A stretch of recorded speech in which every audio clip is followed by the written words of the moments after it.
안녕하세요. 궁금한 성경 이야기입니다. 여러분의 구독과 좋아요는 더 많은 분들에게 이 소중한 메시지를 전하는데 큰 도움이 됩니다. 오늘 우리가 함께 탐구할 질문은 이것입니다. 부자는 과연 천국에 들어갈 수 있을까요? 이 질문 앞에서 여러분은 어떤 생각이 드시나요? 혹시 마음 한편에서는 당연히 들어갈 수 있지라고 생각하시면서도 다른 한편으로는 성경의 어떤 구절들이 떠오르며 불편함을 느끼고 계시지는 않나요? 2000년 전 한 부유한 청년이 예수님께 똑같은 질문을 던졌습니다. 하지만 그 청년이 받은 답변은 그가 기대했던 것과는 완전히 달랐습니다. 그날의 대화는 제자들을 충격에 빠뜨렸고 오늘날까지도 우리에게 깊은 고민을 안겨주고 있습니다. 마태복음 19장을 펼쳐보겠습니다. 한 부자 청년이 예수님께 달려와 무릎을 꿇고 간절히 물었습니다. 선한 선생님이여, 내가 영생을 얻으려면 무엇을 하여야 하리까? 이 질문 속에는 얼마나 진실한 갈망이 담겨 있었을까요? 그는 분명 재물로는 채워지지 않는 무언가를 찾고 있었을 것입니다. 예수님은 먼저 계명들을 언급하셨습니다. 살인하지 말라, 간음하지 말라, 도적질하지 말라, 거짓 증거하지 말라, 내 부모를 공경하라. 청년은 자신 있게 대답했습니다. 이 모든 것을 내가 어려서부터 다 지켰나이다. 그런즉 무엇이 아직 부족하니이까? 여기서 우리는 이 청년의 진정성을 의심할 수 없습니다. 그는 거짓말을 하지 않았을 것입니다. 예수님 앞에서 그것도 영생에 대한 질문을 하면서 거짓말을 할 리는 없겠지요. 그는 정말로 도덕적으로 흠없는 삶을 살아온 사람이었습니다. 그런데 이때 예수님이 하신 말씀이 모든 것을 바꾸어 놓았습니다. 내게 오히려 한 가지 부족한 것이 있으니 가서 내 소유를 다 팔아 가난한 자들에게 주라. 그리하면 하늘에서 보화가 있으리라. 그리고 와서 나를 좇으라. 순간 분위기가 얼어붙었습니다. 청년의 얼굴에서 기대감이 사라지고 근심이 가득해졌습니다. 성경은 이렇게 기록합니다. 청년이 재물이 많음으로 이 말씀을 듣고 근심하며 가니라. 여기서 우리가 주목해야 할 것은 예수님이 단순히 부자는 천국에 갈 수 없다고 말씀하신 것이 아니라는 점입니다.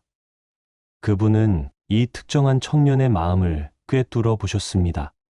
그의 마음 깊숙한 곳에 자리 잡은 우상을 발견하셨던 것입니다. 청년이 떠나간 후 예수님은 제자들에게 충격적인 말씀을 하셨습니다. 진실로 너희에게 이르노니 부자는 천국에 들어가기가 어려우니라.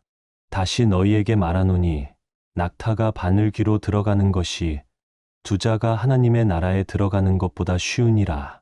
낙타가 바늘귀로 들어간다는 것. 이것은 당시 사람들에게 절대적 불가능을 의미하는 표현이었습니다. 낙타는 중동 지역에서 가장 큰 동물 중 하나였고 바늘귀는 가장 작은 구멍이었습니다. 이 비유를 들은 제자들의 반응이 어땠을까요? 제자들이 듣고 심히 놀라 가로되 그런즉 누가 구원을 얻을 수 있으리까? 제자들은 당황했습니다. 당시 유대 사회에서 부는 하나님의 축복의 증표로 여겨졌습니다. 부유한 사람들은 하나님께 사랑받는 증거로 간주되었죠. 그런데 예수님은 오히려 그들이 천국에 들어가기 가장 어렵다고 말씀하신 것입니다. 이때 예수님이 하신 말씀이 오늘날까지도 우리에게 소망을 주고 있습니다. 사람으로는 할 수 없으되 하나님으로서는 다 할 수 있느니라. 하지만 우리는 여기서 잠시 멈춰서 생각해 봐야 합니다. 과연 예수님은 부자체를 정죄하신 것일까요?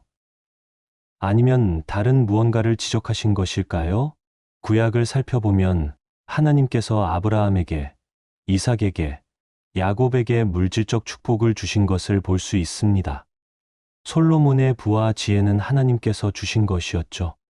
욥도 하나님을 경외하는 부자였습니다. 그렇다면 부자체가 문제는 아닌 것 같습니다. 문제는 부에 대한 우리의 마음가짐, 우리의 태도에 있는 것 아닐까요? 그 부자 청년에게 재물은 단순한 소유가 아니었습니다. 그것은 그의 정체성이었고 그의 안전망이었으며 그가 의지하는 신이었습니다. 예수님은 그의 마음 깊숙한 곳에 숨어 있는 우상을 정확히 지적하셨습니다. 내 재물을 팔아 가난한 자들에게 주라는 말씀은 단순히 가난해지라는 뜻이 아니었습니다. 그것은 너는 무엇을 진정으로 신뢰하느냐? 무엇이 너의 주인이냐? 라는 질문이었습니다. 여기서 우리는 깊이 생각해 봐야 합니다. 오늘날 우리는 어떤가요? 우리에게는 어떤 우상이 있을까요? 재물일 수도 있고, 명예일 수도 있고, 안전함에 대한 욕구일 수도 있습니다. 혹은 우리 자신의 의로움이나 능력일 수도 있죠. 사도 바울은 디모데전서 6장에서 부자들에게 명령하고 있습니다. 내가 이 세대의 부한 자들을 명하여 마음을 높이지 말고 정함이 없는 재물에 소망을 두지 말고 오직 우리에게 모든 것을 후히 주사 누리게 하시는 하나님께 두며 선한 일을 행하고 선한 사업에 부하고 나눠주기를 좋아하며 동정하는 자가 되게 하라. 바울은 부자들에게 재물을 버리라고 하지 않았습니다. 대신 그들의 마음가짐을 바꾸라고 했습니다. 재물에 소망을 두지 말고 하나님께 두라고 했습니다. 재물을 우상으로 만들지 말고 하나님의 뜻을 이루는 도구로 사용하라고 했습니다. 그렇다면 우리는 어떻게 이 어려운 균형을 잡을 수 있을까요? 어떻게 부를 소유하면서도 부에게 소유당하지 않을 수 있을까요? 첫째, 우리는 모든 것이 하나님의 것임을 인정해야 합니다. 시편 24편 1절은 말합니다. 땅과 거기 충만한 것과 세계와 그 중에 거하는 자가 다 여호와의 것이로다. 우리가 가진 모든 것은 하나님께서 맡겨주신 것입니다. 우리는 소유자가 아니라 관리자일 뿐입니다. 둘째, 우리는 재물보다 하나님을 더 사랑해야 합니다. 예수님은 마태복음 6장 24절에서 말씀하셨습니다. 한 사람이 두 주인을 섬기지 못할 것이니 혹 이를 미워하며 저를 사랑하거나 혹 이를 중히 여기며 저를 경히 여김이라. 너희가 하나님과 재물을 겸하여 섬기지 못하느니라. 셋째, 우리는 나눔과 섬김의 삶을 살아야 합니다. 재물은 움켜쥐는 것이 아니라 흘려보내는 것입니다. 우리가 받은 복을 다른 사람들과 나눌 때 그 재물은 우상이 되지 않고 하나님의 사랑을 전하는 도구가 됩니다. 하지만 여기서 우리가 놓치지 말아야 할 중요한 진리가 있습니다. 구원은 우리의 행위로 얻는 것이 아닙니다. 우리가 재물을 포기한다고, 가난해진다고, 많이 기부한다고 구원을 얻는 것은 아닙니다. 에베소서 2장 8절과 9절은 분명히 말합니다. 너희가 그 은혜를 인하여 믿음으로 말미암아 구원을 얻었나니 이것이 너희에게서 난 것이 아니요 하나님의 선물이라. 행위에서 난 것이 아니니 누구든지 자랑치 못하게 함이니라. 그렇다면 예수님이 부자 청년에게 재물을 포기하라고 하신 이유는 무엇일까요? 그것은 그 청년이 재물에 매여 있어서 하나님을 온전히 믿을 수 없는 상태에 있었기 때문입니다. 재물이 그의 신이 되어버렸기 때문에 먼저 그 우상을 내려놓아야만 참된 신을 영접할 수 있었던 것입니다. 이것은 오늘날 우리에게도 마찬가지입니다. 하나님은 우리의 마음을 다 아십니다. 무엇이 우리의 우상인지, 무엇이 우리를 하나님으로부터 멀어지게 하는지 아십니다. 그리고 때로는 그것을 내려놓으라고 요구하십니다. 그 부자 청년이 만약 예수님의 말씀에 순종했다면 어떻게 되었을까요? 그가 정말로 재물을 다 팔아 가난한 자들에게 주고 예수님을 따랐다면 그는 분명히 영생을 얻었을 것입니다. 그리고 잃어버린 재물보다 훨씬 더 큰 보화를 하늘에서 얻었을 것입니다. 하지만 그는 선택했습니다. 예수님보다 재물을 선택했습니다. 영생보다 현세의 안전함을 선택했습니다. 그리고 근심하며 돌아갔습니다. 여기서 우리는 놀라운 사실을 발견합니다. 하나님께서는 우리에게 선택의 자유를 주셨다는 것입니다. 강제로 천국에 끌고 가지 않으십니다. 우리가 무엇을 더 사랑하는지, 무엇을 선택하는지 지켜보시며 기다리십니다. 그리고 사람으로는 할 수 없으되 하나님으로서는 다 할 수 있느니라는 말씀을 하셨습니다. 이 말씀이 무엇을 의미할까요? 인간의 힘으로는 재물의 유혹을 이기기 어렵습니다. 우리의 의지력만으로는 우상을 버리기 힘듭니다. 하지만 하나님의 은혜로는 가능합니다. 성령의 능력으로는 할 수 있습니다. 실제로 신약 시대에 삭개오라는 부자가 있었습니다. 그는 세리장으로 많은 재물을 가지고 있었죠.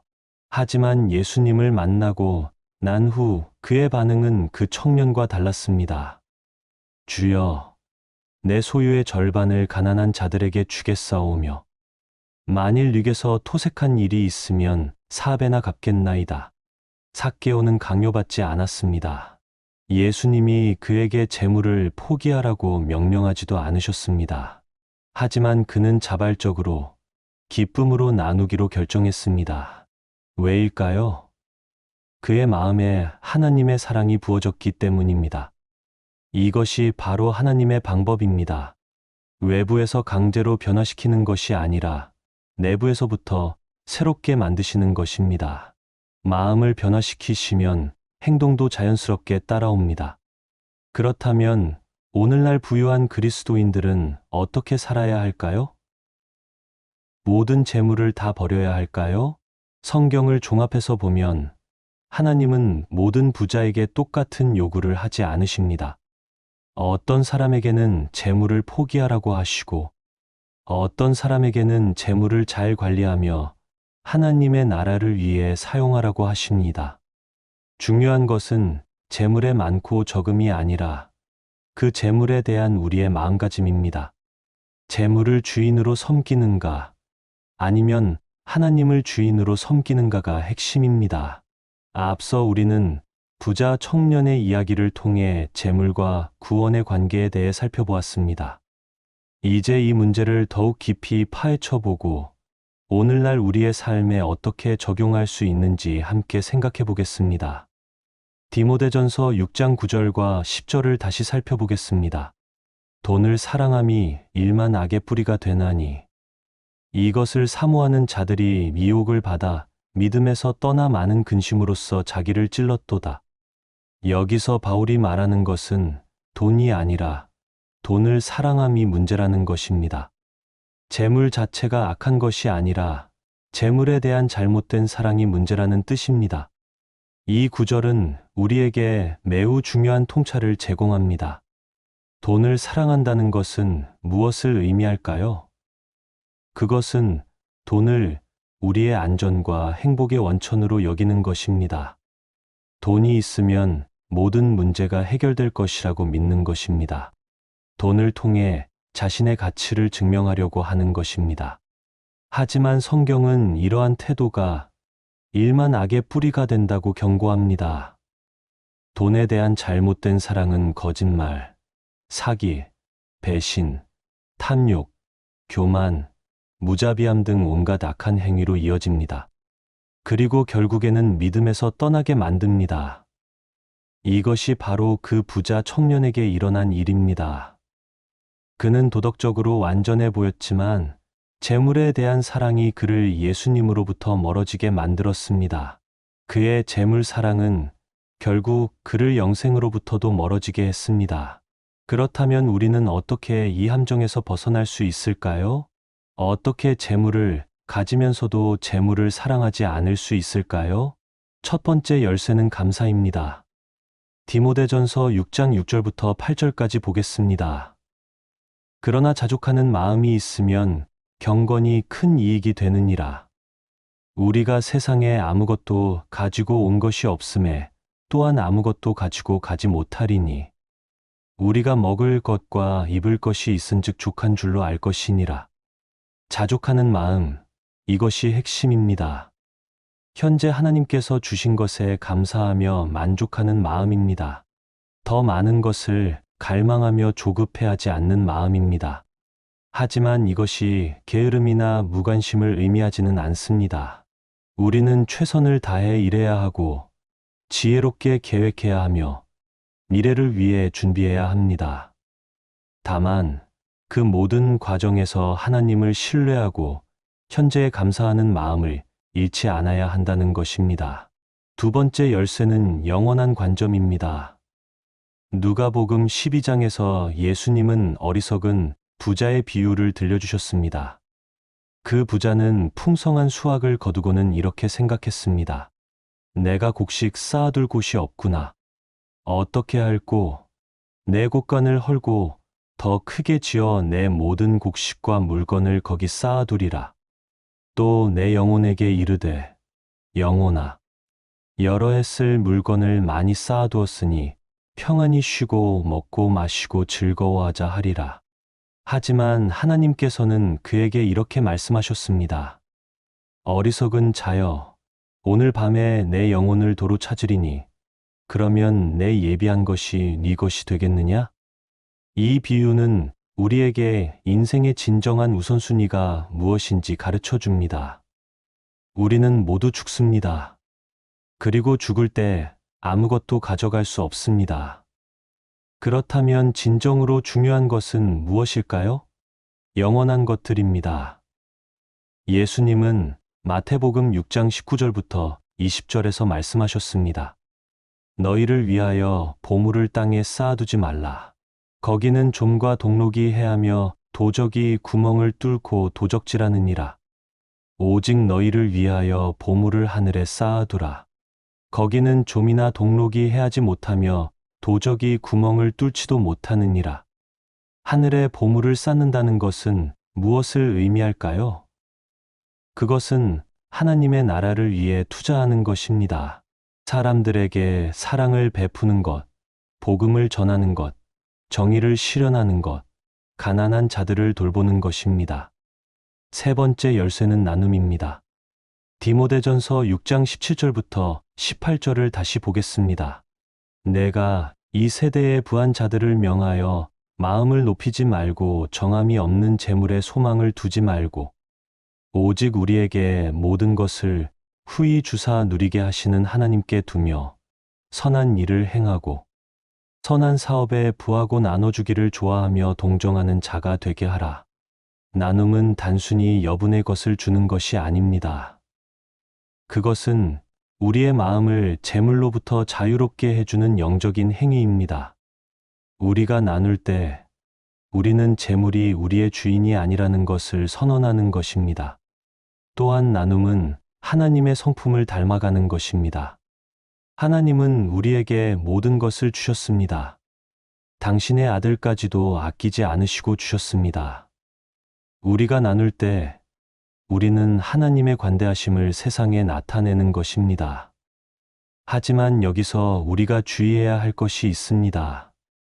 나눔이나 선행이 구원의 조건이 되어서는 안 된다는 것입니다. 우리는 구원받기 위해 나누는 것이 아닙니다. 구원받았기 때문에 나누는 것입니다. 네 번째 열쇠는 청지기 의식입니다. 우리가 가진 모든 것은 하나님께서 우리에게 맡겨주신 것입니다. 우리는 그것의 소유자가 아니라 관리자입니다. 이 관점이 우리의 재물관을 완전히 바꿔놓습니다. 소유자로 생각할 때는 내가 벌어서 내가 쓴다는 태도를 갖게 됩니다. 하지만 관리자로 생각할 때는 하나님께서 맡겨주신 것을 어떻게 하나님의 뜻에 따라 사용할 것인가 라는 질문을 하게 됩니다. 누가복음 12장 42절에서 예수님은 물으셨습니다. 지혜 있고 진실한 청지기가 되어 주인에게 그 종들을 맡아 때를 따라 양식을 나누어 줄 자가 누구냐? 우리는 모두 하나님의 청지기로 부름받았습니다. 이제 구체적으로 오늘날의 상황에 적용해 보겠습니다. 현대 사회에서 부와 신앙 사이의 균형을 잡기 위해서는 어떤 원칙들이 필요할까요? 먼저, 우리는 성공과 번영 자체를 죄악시해서는 안 됩니다. 하나님은 우리에게 재능을 주시고 기회를 주시고 노력할 힘을 주십니다. 그 결과로 얻어지는 성과물들은 하나님의 축복이 될 수 있습니다. 문제는 성공 그 자체가 아니라 성공에 대한 우리의 태도입니다. 성공을 자신의 능력의 결과로만 여기는 교만, 성공을 통해 다른 사람들보다 우월하다고 생각하는 마음, 성공이 영원할 것이라고 착각하는 어리석음이 문제인 것입니다. 둘째, 우리는 물질적 축복과 영적 축복을 구분해야 합니다. 어떤 사람들은 물질적 풍요로움을 하나님의 사랑의 증거로, 가난함을 하나님의 징벌의 증거로 여깁니다. 하지만 이것은 성경적이지 않습니다. 예수님은 이 땅에서 가장 가난하게 사셨습니다. 여우도 굴이 있고 공중의 새도 거처가 있으되 인자는 머리 둘 곳이 없다고 말씀하셨습니다. 그렇다면 예수님이 하나님께 사랑받지 못하셨다는 뜻일까요? 절대 그렇지 않습니다. 욥도 하나님을 경외하는 사람이었지만 일시적으로 모든 것을 잃었습니다. 바울도 때로는 풍족하고 때로는 궁핍했습니다. 물질적 상황은 하나님의 사랑의 척도가 아닙니다. 셋째, 우리는 하나님의 공의와 사랑을 함께 이해해야 합니다. 하나님은 부정한 방법으로 재물을 축적하는 자들을 그냥 두지 않으십니다. 미가서 6장 10절부터 12절을 보겠습니다. 악인의 집에 오히려 불의한 재물이 있느냐? 저주받을 작은 에바가 있느냐? 내가 만일 부정한 저울을 썼거나 주머니에 거짓 추를 두었으면 깨끗하겠느냐? 그 부자들은 강포가 가득하며 그 거민들은 거짓을 말하니 그 혀가 입에서 괴사하도다. 하나님은 정의로우십니다. 불의한 방법으로 얻은 재물, 다른 사람들을 억압하고 착취해서 얻은 분은 결코 복이 될 수 없습니다. 하나님의 심판이 있을 것입니다. 하지만 동시에 하나님은 사랑이십니다. 회개하고 돌아오는 자들을 받아주십니다. 삭개오가 그 예입니다. 그는 부정한 방법으로 재물을 모았지만 예수님을 만나고 회개한 후 4배로 갚겠다고 했습니다. 그때 예수님은 오늘 구원이 이 집에 이르렀다고 선언하셨습니다. 넷째, 우리는 현실적이면서도 영적인 지혜가 필요합니다. 재물 관리는 신앙의 문제이면서 동시에 실용적인 문제이기도 합니다.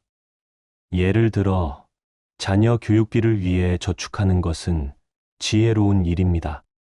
노후를 위해 준비하는 것도 마찬가지입니다. 투자를 통해 재물을 불리는 것 자체가 죄는 아닙니다. 하지만 이 모든 과정에서 하나님을 의지하고 욕심에 빠지지 않으며 정직하게 행해야 합니다. 잠언 21장 5절은 말합니다. 부지런한 자의 경영은 풍부함에 이를 것이나 조급한 자는 궁핍함에 이를 따름이니라.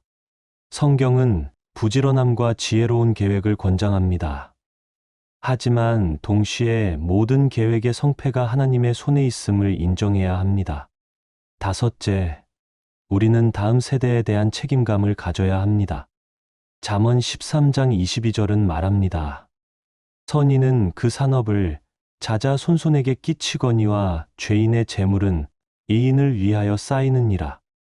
부모가 자녀들에게 재산을 남겨주는 것은 자연스럽고 좋은 일입니다. 하지만 재산과 함께 올바른 가치관도 함께 전해주어야 합니다. 단순히 돈을 많이 남겨주는 것이 아니라 그 돈을 어떻게 사용해야 하는지에 대한 지혜도 함께 전해주어야 합니다. 여섯째, 우리는 교회와 공동체에 대한 책임감을 가져야 합니다. 초대 교회의 모습을 보겠습니다. 사도행전 2장 44절부터 47절까지입니다. 믿는 사람이 다 함께 있어 모든 물건을 서로 통용하고 또 재산과 소유를 팔아 각 사람의 필요를 따라 나눠주고 날마다 마음을 같이하여 성전에 모이기를 힘쓰고 집에서 떡을 떼며 기쁨과 순전한 마음으로 음식을 먹고 하나님을 찬미하며 또 온 백성에게 칭송을 받으니 주께서 구원받는 사람을 날마다 더하게 하시니라. 이것이 모든 교회가 따라야 할 정확한 모델이라고 주장하는 것은 아닙니다. 하지만 이 본문에서 우리가 배워야 할 정신은 분명합니다. 그것은 나눔과 섬김의 정신입니다. 개인의 소유보다 공동체의 필요를 우선시하는 마음입니다. 일곱째, 우리는 선교와 복음 전파에 대한 책임감을 가져야 합니다. 하나님께서 우리에게 재물을 맡겨주신 이유 중 하나는 복음 전파를 위해서입니다. 바울은 빌립보 교회에게 감사하면서 이렇게 말했습니다. 내가 궁핍함으로 말하는 것이 아니라 어떠한 형편에든지 내가 자족하기를 배웠노니 비천에 처할 줄도 알고 풍부에 처할 줄도 아니라. 그리고 빌립보 교회의 헌금에 대해 너희 헌금은 하나님 앞에 상달하여 받으실 만한 재물이며 향기로운 냄새라고 했습니다. 여덟째, 우리는 자신의 한계를 인정해야 합니다. 아무리 많은 재물이 있어도 우리는 여전히 하나님이 필요합니다. 재물이 우리를 죽음에서 구원해 주지 못합니다. 재물이 우리에게 참된 만족과 평안을 주지 못합니다. 재물이 우리의 죄 문제를 해결해 주지 못합니다. 시편 49편 6절부터 9절까지 보겠습니다. 자기의 재물을 의지하고 풍부함으로 자긍하는 자는 아무도 결코 그 형제를 구속하지 못하며 저를 위하여 하나님께 속전을 바치지도 못할 것은 저희 생명의 구속이 너무 귀하며 영영이 못할 것임이라. 저로 영생하여 썩음을 보지 않게 못하리니 재물은 우리를 구원할 수 없습니다. 오직 예수 그리스도만이 우리의 구주입니다. 그렇다면 결론적으로 부자는 천국에 들어갈 수 있을까요? 답은 예입니다. 하지만 조건이 있습니다. 그들이 재물이 아닌 하나님을 신뢰해야 합니다. 재물을 우상으로 섬기는 것이 아니라 하나님을 섬기는 도구로 사용해야 합니다.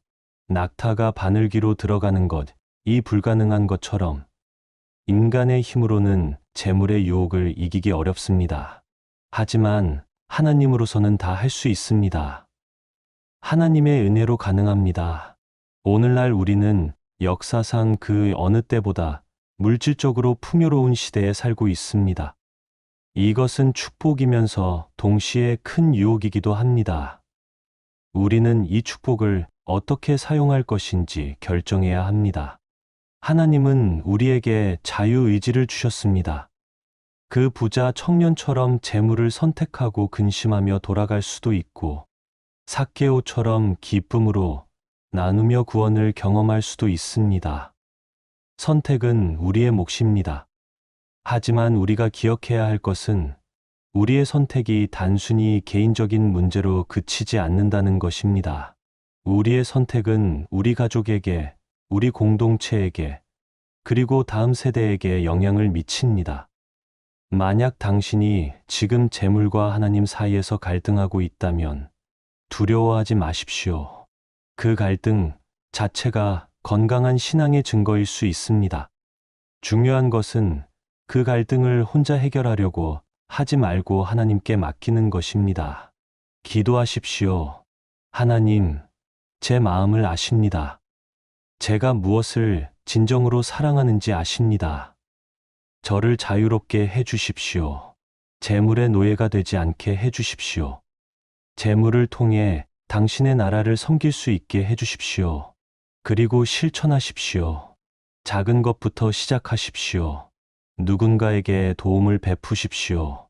교회나 선교 단체에 헌금하십시오. 가난한 이웃을 도우십시오. 그럴 때마다 당신은 재물이 당신의 주인이 아니라는 것을 선언하는 것입니다. 마지막으로 소망을 가지십시오. 예수님은 사람으로는 할 수 없으되 하나님으로서는 다 할 수 있느니라 고 말씀하셨습니다. 당신이 혼자서는 할 수 없는 일도 하나님의 은혜로는 가능합니다. 하나님의 사랑은 당신의 재정 상태에 따라 달라지지 않습니다. 당신이 부자든 가난한 자든 하나님은 당신을 사랑하십니다. 그리고 당신이 진정으로 그분을 사랑하고 의지한다면 그분은 당신을 자유롭게 하실 것입니다.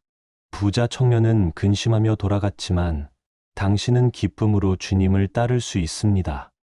삭개오가 그랬던 것처럼 당신도 자발적이고 기쁜 마음으로 나눌 수 있습니다. 그럴 때 당신은 오늘 구원이 이 집에 이르렀다는 주님의 선언을 들을 것입니다. 재물과 구원, 이 둘은 서로 대립하는 것이 아닙니다. 재물을 올바르게 사용할 때 그것은 구원의 열매가 되고 하나님 나라의 도구가 됩니다. 당신의 재물이 많든 적든 그것을 통해 하나님의 영광을 나타내고 이웃을 사랑하는 도구로 사용하시기 바랍니다. 하나님은 당신을 사랑하십니다.